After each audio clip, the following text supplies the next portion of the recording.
Pagkagising sa umaga, maglag agad ang forma, kaya nagagalit na ang mga kasama.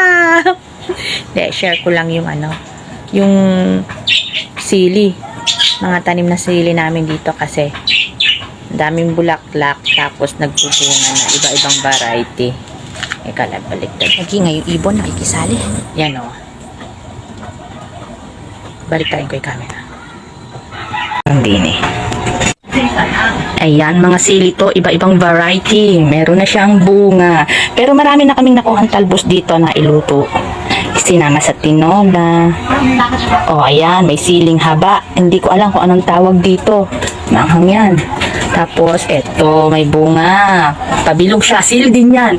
Awan ko ba kung anong tawag dyan? Siling jablo. May nadidinig ako siling jablo eh. Sobrang anghang daw nun. Tapos, ayan, may mga iba, mga bulaklak pa.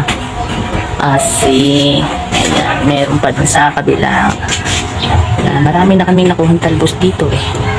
Pero nagbubunga pa din, nagbubulaklak. Ayun, hanggang sa bubong, ang taas na. Tumaas pa rin siya kahit pinuputulan natin tinatalbosan.